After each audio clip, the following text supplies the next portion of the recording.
Imagine a world where it is illegal to look sad, a world where your diary can get you executed and your own children are trained to spy on you. But worst of all, imagine a world where even thinking a rebellious thought is a death sentence.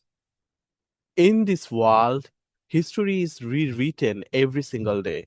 If the government says 2 plus 2 equals 5, you must not only say it, you must believe it with all your heart.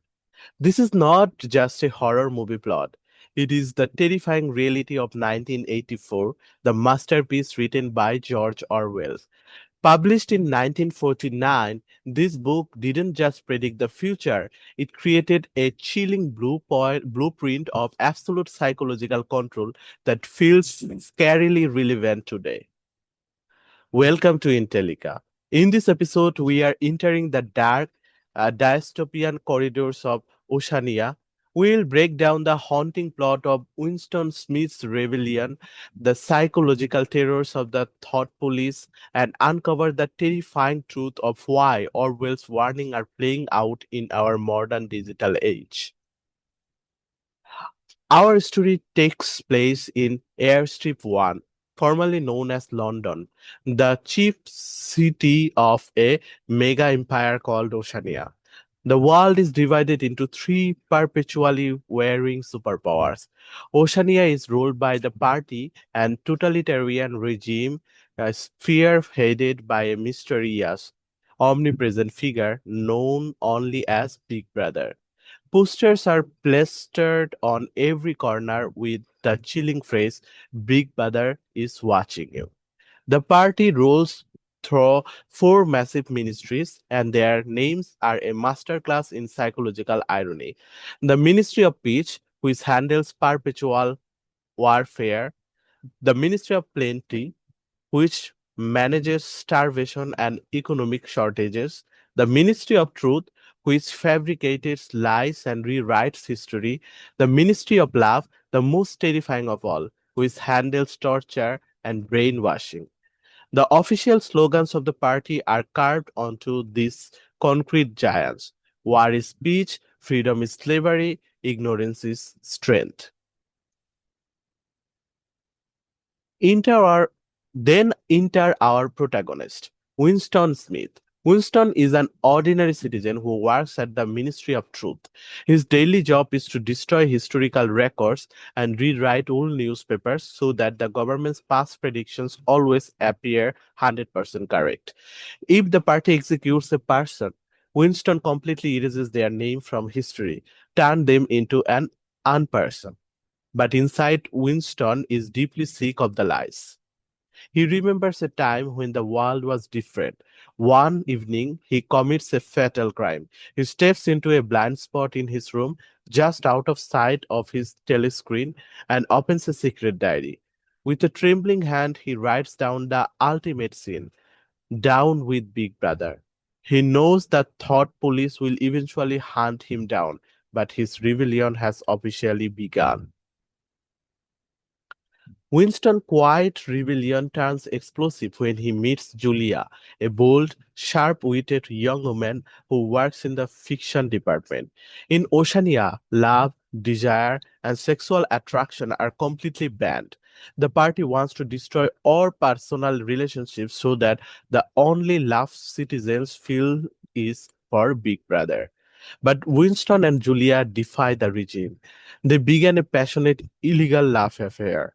They escape the city to meet in a hidden woodland meadow Winston calls the Golden Country.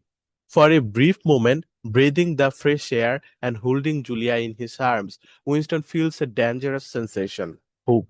They eventually rent a secret room above an antique shop in the slums, believing they have found a sanctuary from Big Brother's watchful eyes. Winston believes they are not alone in their hatred for the party. He approaches O'Brien, a powerful and charismatic inner party official whom Winston suspects is a member of the Brotherhood, a legendary underground resistance group led by the public enemy Emmanuel Goldstein. O'Brien welcomes Winston into the rebellion, handing him a secret book that explains how the party can be overthrown. Winston feels victorious, but it was all a beautifully orchestrated trap. One afternoon, while Winston and Julia are in their secret rented room, a cold metallic voice suddenly speaks from behind a picture frame on the wall. The frame is ripped away, revealing a hidden telescreen. Mr. Charrington, the kindly old antique shop owner, walks in, revealing himself as a high ranking agent of the Thought Police. Moments later, O'Brien stepped into the room. He was not a rebel leader. He was the mastermind behind Winston's capture. Winston is dragged into the bowels of the Ministry of Love. Here, O'Brien begins a brutal, month-long campaign of psychological and physical torture. O'Brien explains that the party does not just want to kill its enemies, they want to cure them. They want to reshape their minds before they execute them. Winston confesses to everything, but he clings to one final pitch of his humanity, his love for Julia. He refuses to betray her in his heart. So O'Brien takes Winston to the ultimate destination of terror, Room 101. Room 101 contains the worst thing in the world, customized specifically for each prisoner's deepest primal phobia. For Winston, that phobia is rats. O'Brien straps a cage of starving, vicious rats directly onto Winston's face. As the cage doors are about to open, Winston's psychological sanity snaps. In a state of absolute blind terror, he screams the words that doom his soul. Do it to Julia, not me. Julia, I don't care what you do to her. Winston has traded his love for his survival. His inner core is officially dead.